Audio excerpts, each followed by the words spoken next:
I met with my accountant last week and he got me talking about retirement.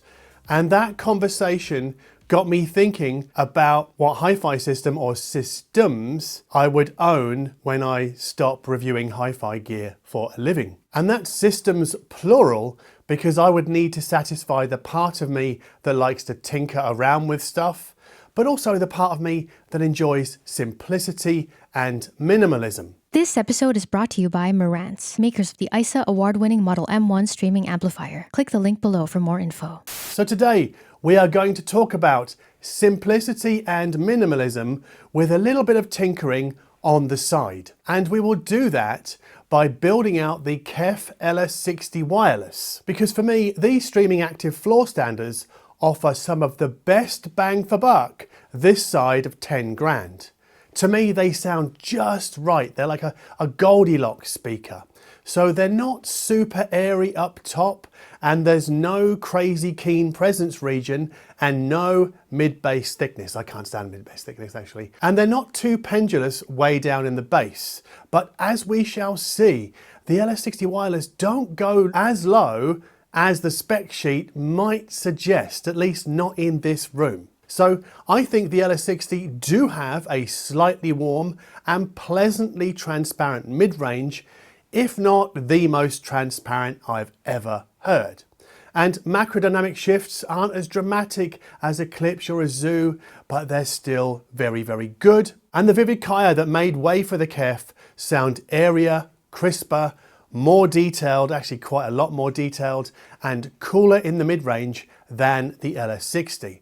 And I know this because I've done the side-by-side comparison. But the Vivid sell for over 25 grand and they still need an outboard amplifier and a streaming DAC to make a noise. And the KEF do not, because all of the electronics are built into the LS60 Wireless's speaker cabinets. I almost tripped up there, didn't I? 60 Wirelesses. Most importantly to me, the KEF achieve a rare quality among hi-fi systems. And that is the soundstage very obviously fills the space between the speakers, yes, and also a bit beyond. And that soundstage is made up of very cleanly separated musical layers, even with densely mixed electronica like the future sound of London's Lifeforms, which I think is an otherworldly cut, and it also features Liz Fraser from the Cocteau Twins. And crucially, the LS60 handle this separation without sacrificing sort of tonal mass and weight. That's like the meat on the bone. It remains plentiful. And we can also hear this on thinner 80s recordings like the Smiths' The World Won't Listen, where Andy Rourke's bass guitar articulation is, I think, A1. And that articulation doesn't fall apart when playing loud, because I can listen much louder here in Lisbon than I can in Berlin. Such is the advantage of having no immediately proximate neighbours. I'm a lucky guy in that respect. And if you want to know more about the LS60, you can check out my original video. I'll put a link to that below. In fact, I think we made 2 videos, so 2 links below. However, for those who can deduce the system's sound quality from a frequency response graph, this is how the LS60 Wireless measure in my acoustically treated room at the listening seat. And this is with 0 tone control adjustments applied in the KEF control app. So treble trim and bass extension remain at 0 and standard respectively. But this is where I think the rubber meets the road, because I don't know how I would build a 5.5K system with comparable sound quality using passive speakers, an outboard amp, and a streaming DAC. I know I definitely couldn't do it with the R3 Meta without adding a subwoofer. Now the R3 Meta sell for €2,300 a pair, And in Europe, I think the KC62 subwoofer is 1,700 euros. And that's also from KEF, that's a KEF model. That would leave me, if I bought those two together, that would leave me only 1,500 euros for the streaming DAC and the amplifier. And that amplifier would then talk to the R3 Meta's passive crossover network. Now you might ask, well, what's wrong with that? And I would tell you, nothing at all. But as many loudspeaker designers have told me down the years, all other things being equal, an active speaker will sound better than a passive speaker. But hey, all other things are rarely equal. So if you know which passive speaker, amplifier and streaming DAC combo sounds better than the LS60 Wireless, let us know in the comment section below. But please make sure your system build comes in beneath the LS60's asking price. That's 5,500 in Europe. But make sure to double check what the LS60 sell for in your region, because they're cheaper now than they were at launch. And don't forget to tell us how you know that your separate system bests the sound of the KEF's active setup. Because speculation doesn't sit in the same universe as a side-by-side comparison.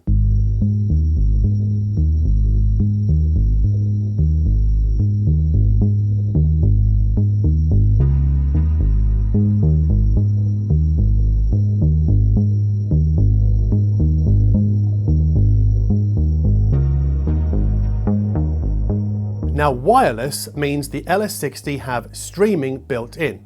They are Roon Ready certified, and they do Google Cast and Apple AirPlay 2 and Spotify Connect and Tidal Connect. Now, I don't use AirPlay because it's lossy and because it pulls music through the iPhone, and there's still no Qobuz Connect at time of taping. So I pull up Roon if I want to listen to anything from Qobuz or Tidal for that matter. Tidal Connect is useful, but it's not essential to me.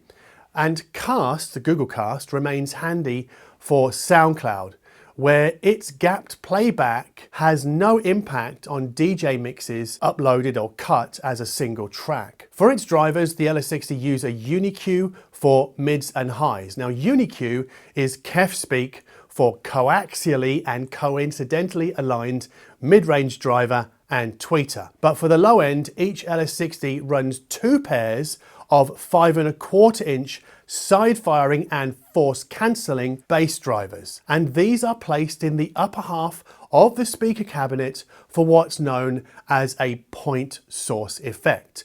And perhaps this is why some people have likened the LS60 to an active mini blade. And active means one amplifier per driver and after the crossover, which is done here in DSP. So I think active speakers remove the watt amplifier neurosis that can and does plague passive speaker owners. I know from my own experience of running comment sections for 15 years that people are forever asking, what amplifier should I pair with these loudspeakers? It's the most common question that I ever see anywhere on the internet, and we don't have that question come up with the LS60 Wireless. Besides, I don't want cope keeping me awake at night when I could be dreaming of my next quad bike ride. Because I enjoy music and life more when I keep my cope in check. So as we know, an outboard amplifier comes off the peg as a one-size-fits-all speakers, and the amps inside the KEF are tailored to each driver. Now, you might say to that, well, yes, John, but what happens if an amplifier fails inside the LS60? And I would say, well, it's simple. I would have no sound. Just as I would have no sound if one of my outboard amplifiers died whilst pairing a pair of passive speakers. Now, you might say, but you could easily swap in a spare amp. You can't do that with the KEFs. Sure, but if we're invoking imaginary spare amps, then just imagine that I have a spare pair of KEF actives upstairs, which I actually do. But this raises another important issue, because I could afford to spend more than LS60 Wireless money on a retirement system. But after last week's conversation with my accountant, I have a retirement spending rule, and that is not to buy anything that I couldn't afford to buy twice. So if the LS60 failed beyond repair outside of the warranty period, I could, and I would, buy another pair immediately. And that's not a flex, it just tells you how much I love these speakers.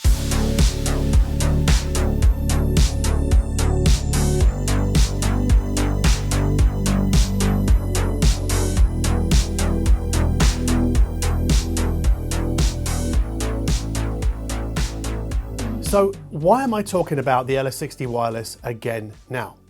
Well, it's because for me, they remain the strongest contender for a Future-Fi based retirement system. And here in Portugal, I have a Samsung frame hooked into their HDMI eARC input. Now, weirdly, the Samsung TV remote changes the volume just fine on the LS60, but the Apple TV remote does not, and I don't know why. If you know, let me know in the comments below. Now, regular viewers know that I don't just stream and that I play CDs and that I spin vinyl. So, I have connected a Pro-Ject RS2 CD transport to the LS60's Toslink input, and occupying the KEF's coaxial input is something a bit unusual. It's a PS Audio NuWave Phono converter that's long discontinued. Now that's an MM and MC Phono stage with an internal ADC. So basically it preamplifies the phono signal, converts it to digital, and then it streams out of its coaxial socket the real-time digital version of the preamplified phono signal. I made a real meal of that, didn't I? But in this setup, the PS Audio box is fed by a Thorens TD1500, fitted with a Thorens TAS1500 cartridge. And I've done this because the PS Audio's ADC to me sounds livelier and cleaner than the ADC inside the KEF speaker. And I know this because I've done the side-by-side comparison. So all signals arriving at the analog input on the back of the primary LS60 are digitized upon entry. And that's because you can't have a DSP-based crossover, boundary compensation and subwoofer integration without a digital signal working its way through the middle of the speaker. And if I didn't have the PS Audio phono stage, I'd have to connect another phono stage's line level output to the RCA sockets on the back of the LS60 and use its internal ADC. Now with all of that in tow, my LS60 setup pushes a lot of cable vomit from the back of the primary speaker. But the advantage of a floor stander, say over a stand mount, is that that vomit sits pretty close to the floor. Now, if I wanted to trim it, I could get rid of the interlink cable in favor of a wireless speaker pairing, but that would be like plucking one hair and calling it a shave. So having a turntable in this setup gives me some tinkering options. So I could change the cartridge for a different flavor, and doing so would remind me that an ADC in the chain doesn't obliterate the audible differences between upstream components. So a Technics table fitted with an Autophon, what's it called? I think it's called a Concord Century cartridge, it's like a banana nose cartridge. That sounds mellower and fuzzier than the cleaner, more precise but drier sounding Thorens combo. So I think the Thorens table and its car is a better fit for the LS60's warmer mid-range. And I know this because I've done the side-by-side comparison.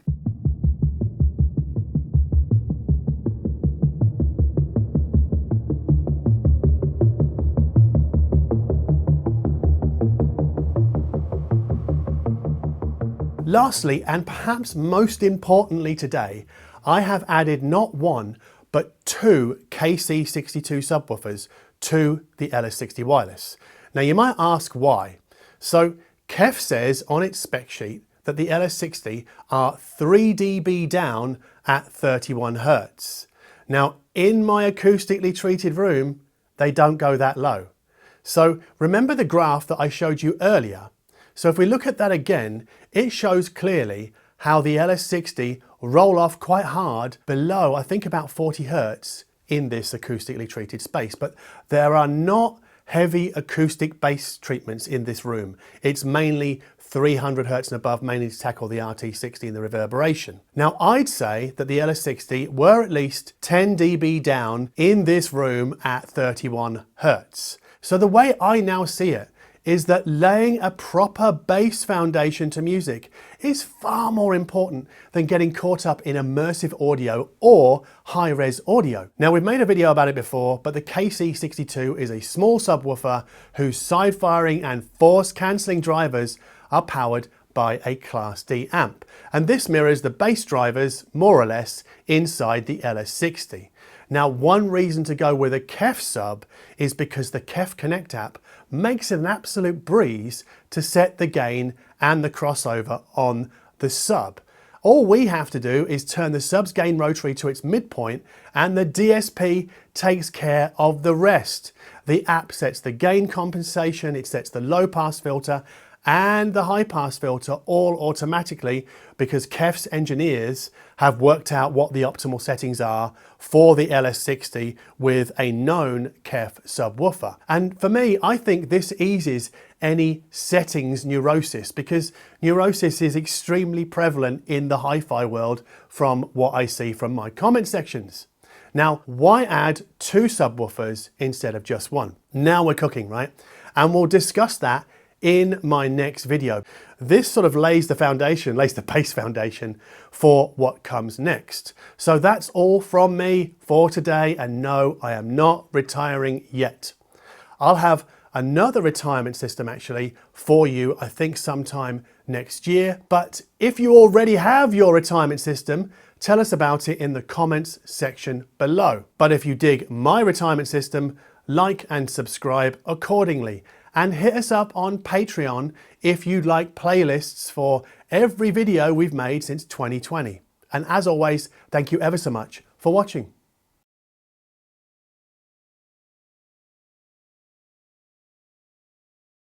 Okay, let's wrap this video with a quick run through the vinyl and the CDs you saw in the video, because I really want to emphasize how physical formats still work beautifully with a pair of streaming active loudspeakers like the LS60. So you did see a very brief shot of Magical Realism, which is a single CD compilation of the Blue Aeroplanes' catalogue. If you get the vinyl, you get bonus tracks. There was also a quick shot of this, which is the Fabric 19 DJ mix from Andy Weatherall. When did this come out? I think this must have been late 90s, early 2000s. This is the promo CD. I picked this up from a store in Lisbon called Fleur, which is one of my favorite stores for electronic music actually. And then from a store called Tubitech, I got this. This is a bit of a holy grail actually. It's just been reissued. This is Mercury Rev's See You on the Other Side. This, I gotta say, nowadays I would say this is much better than Deserter's Song. So if you've never heard this, this precedes Deserter's Songs by a couple of years. If you've never heard it, yeah, go and check it out. It's really, really good. Then we have this old classic, the Smiths' The World Won't Listen. It's now a 2 LP set. I know in Australia the original version of this was a 2 LP set and it had more tracks. In the UK and the USA this was originally a 1 LP set, but they remastered it, put it on 2 LPs. Sounds really, really good actually. Yeah, I don't really know what to say about this because I think most people know it. What you might not know is the Irresistible Forces Kira Kira. This originally came out, I think, in 2017, and then Mixmaster Morris remastered it in 2023. And this is psychedelic ambient. So this is like an acid trip on a record. It's really, really bloody fantastic, actually. Some good bass kick on this one. And then lastly, I think I included one shot of Nick Cave and the Bad Seeds' Push the Sky Away. For me, this is the last really, really good Bad Seeds record. I couldn't get into Skeleton Tree or the two albums that have come after that. This was the last one. I think this is 2014 or something. Oh no, 2013. My goodness, how time flies. God, I'm an old man saying that. But yeah, the really lovely record, this. And if you only get to check out one track, I would go with number 8, Higgs Boson Blues.